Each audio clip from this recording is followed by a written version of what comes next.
everybody, welcome back to Easy Economics by Nikita. Today we discuss indifference curve. तो indifference curve is also known as isoutility curve. That means कि indifference curve का दूसरा नाम क्या है? isoutility curve है. Indifference curve that means curve क्या है? Graphically represent करता है. तो indifference curve क्या graphically represent करता है? Possible combination of two commodities that give same satisfaction to consumer. ठीक है, तो indifference curve दो commodities का possible combination शो करता है, ठीक है, जो कंज्यूमर को सेम लेवल ऑफ सेटिस्फेक्शन देते हैं. ठीक है, तो इंडिफरेंस कर्व में क्या अज्यूम करा जाता है कि दो कमोडिटीज है, ना दो से ज्यादा ना दो से कम. तो कितनी कमोडिटीज अज्यूम करी जाती है इंडिफरेंस कर्व में? दो कमोडिटीज को अज्यूम करा जाता है. एंड इंडिफरेंस कर्व क्या करता है?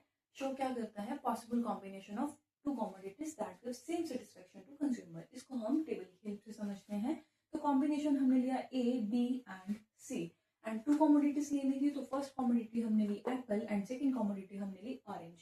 ठीक है, इतना समझ में आया सबको? ठीक है, तो कॉम्बिनेशन ए में कंज्यूमर के पास क्या है? एक लिमिटेड इनकम है, तो उसमें क्या करा? एक एप्पल बाय करा एंड 15 क्या कर लिए? ऑरेंजेस बाय कर लिए. ठीक है, लेकिन अब कॉम्बिनेशन बी में एप्पल क्या चाहता है? कंज्यूमर क्या चाहता है? एप्पल की क्वांटिटी को बढ़ाना चाहता है, एक से दो एप्पल खरीदना चाहता है. उसके लिए उसको क्या करना पड़ेगा? ऑरेंज की क्वांटिटी को सेक्रीफाइस करना पड़ेगा. दैट मीन्स कि कॉम्बिनेशन ए में ऑरेंज उसके पास कितने थे? 15 थे. कॉम्बिनेशन बी में जब वो एप्पल की क्वांटिटी को इंक्रीज करना चाह रहा है तो उसको ऑरेंज की क्वांटिटी को क्या करना पड़ेगा? सेक्रीफाइस करना पड़ेगा. तो कॉम्बिनेशन बी में ऑरेंज कितने हो गए? 10 हो गए एंड एप्पल कितने हो गए? 2 हो गए. दैट मीन्स कि इंक्रीज हो गए. वैसे ही कॉम्बिनेशन सी में कंज्यूमर और एप्पल की क्वांटिटी को बढ़ाना चाह रहा है, 2 से 3 करना चाह रहा है, तो उसको फिर से ऑरेंज में क्या करना पड़ेगा? सेक्रीफाइस करना पड़ेगा. फिर से 5 ऑरेंज उसमें क्या करे? सेक्रीफाइस करे एक एप्पल को इंक्रीज करने के लिए. तो इस सेक्रीफाइस को क्या बोलते हैं? Marginal rate of substitution. इसको क्या बोलते हैं? Marginal rate of substitution. तो मार्जिनल रेट ऑफ सब्स्टिट्यूशन का मतलब क्या है कि एक एप्पल की क्वांटिटी को इंक्रीज करने के लिए consumer several quantity of orange को क्या कर रहा है? सेक्रीफाइस कर रहा है. तो मार्जिनल रेट ऑफ सब्स्टिट्यूशन क्या है? Willingness to sacrifice divide by willingness to gain. समझ में आया सबको? अब हम इसको डायग्राम की हेल्प से समझते हैं. तो इंडिफरेंस कर्व में जब हम एक कॉम्बिनेशन को प्लॉट करेंगे इस डायग्राम में, तो कर्व कैसे बन जाएगी? ऐसी कर्व बन जाएगी, जो कि इसको क्या बोलते हैं? Convex shape curve. तो इंडिफरेंस कर्व की शेप कौन सी होती है? For normal goods that is convex shape. ठीक है, एंड इंडिफरेंस कर्व क्या करती है? डाउनवर्ड स्लोप करती है. डाउनवर्ड स्लोप क्यों करती है? Due to diminishing marginal utility. That means कि इसमें क्या है? दो कमोडिटीज हैं, ठीक है, और इन दोनों में क्या है? इनवर्स रिलेशन है. अगर एक क्वांटिटी को इंक्रीज करना है तो दूसरे को क्या करना पड़ेगा? सेक्रीफाइस करना पड़ेगा. ठीक है, इसकी वजह से इंडिफरेंस कर्व क्या बनती है? डाउनवर्ड स्लोप करती है एंड कन्वेक्स शेप भी होती है. थर्ड वन इज जो इंडिफरेंस कर्व है वो कभी भी टच नहीं करती है, ना ही एक्स एक्सिस को टच करती है, ना ही वाई एक्सिस को टच करती है. क्लियर? और ये कभी भी इंटरसेक्ट नहीं करती. इंडिफरेंस कर्व कभी भी इंटरसेक्ट नहीं करती है, ये बढ़ती है. ठीक है, higher indifference curves give higher satisfaction. जैसे जैसे इंडिफरेंस कर्व बढ़ती जाएगी वैसे वैसे क्या होता जाएगा? सेटिस्फेक्शन ज्यादा मिलती जाएगी. इसको हम एग्जांपल की हेल्प से समझते हैं कि फर्स्ट इंडिफरेंस कर्व में क्या हो रहा है? कंज्यूमर को इतनी क्वांटिटी मिल रही है. जैसे ही हम इंडिफरेंस कर्व को बढ़ा देंगे, 1 से 2 कर देंगे, 1 से 2 कर देंगे, तो क्वांटिटी इतनी बढ़ जाएगी.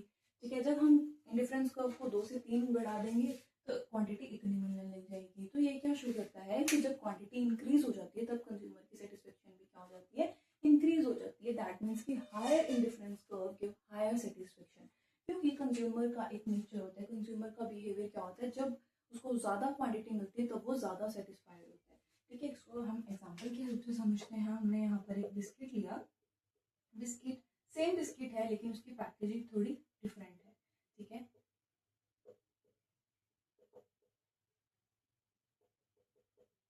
तो इन दोनों में मेरे को आप बताओ कि इन दोनों में से कौन सा बिस्किट कंज्यूमर बाय करेगा? बिस्किट और बिस्किट जिसमें क्या है? 20% एक्स्ट्रा है. तो कॉम्बिनेशन कौन सा चलेगा? ये वाला. तो कंज्यूमर कौन सा बिस्किट बाय करेगा? जिसमें उसको 20% क्या मिल रहा है? एक्स्ट्रा मिल रहा है. दैट मीन्स कि उसको इसमें ज्यादा सेटिस्फेक्शन मिलेगी. नेक्स्ट है कि इंडिफरेंस कर्व नॉर्मल गुड के केस में कौन सी शेप का होता है?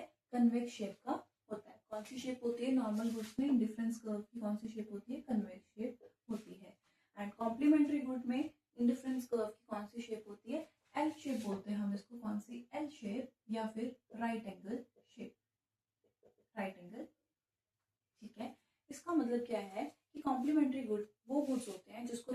नहीं करा जाता एंड दो कमोडिटीज मिलके एक नीड को सेटिस्फाई करते हैं। फॉर एग्जाम्पल हमने इस डायग्राम में क्या लिया है, एक्स एक्सिस पर हमने शूज लिए हैं एंड राइट एक्सिस पे हमने राइट शू लिया है एंड वाई एक्सिस पर हमने क्या लिया है, राइट शू लिया है एंड एक्स एक्सिस पर हमने क्या लिया है, लेफ्ट शू लिया है। तो ऐसा तो नहीं होगा कि मैं मार्केट में जाऊंगी, मैं बोलूंगी लेफ्ट शू दे दो मेरे को, ठीक है, या राइट शू दे दो मेरे को, नहीं, इन दोनों का क्या आएगा, पेयर आएगा। तो जब मैं लेफ्ट शू लूंगी तो मेरे को राइट शू भी खरीदना पड़ेगा, ठीक है। तो इस केस में क्या होता है कि इंडिफरेंस कर्व कौन सी बनती है, एल शेप बनती है, राइट एंगल शेप बनती है। Third one is a substitute grid में इंडिफरेंस कर्व कौन सी होती है, स्ट्रेट कर्व होती है, straight downward sloping.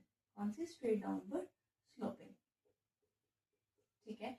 Substitute goods वो गुड्स होते हैं जिसको हम रिप्लेस कर सकते हैं, for example T and coffee, Pepsi and Coke, ठीक है। इन सब से क्या होता है, हम अपनी नीड को सेटिस्फाई करने के लिए ये क्या होते हैं, सब्स्टिट्यूट होते हैं, हम इनको रिप्लेस कर सकते हैं, ठीक है। तो इंडिफरेंस कर्व इन सब्स्टिट्यूट गुड में कौन सी शेप का होता है, डाउनवर्ड, स्ट्रेट डाउनवर्ड स्लोप।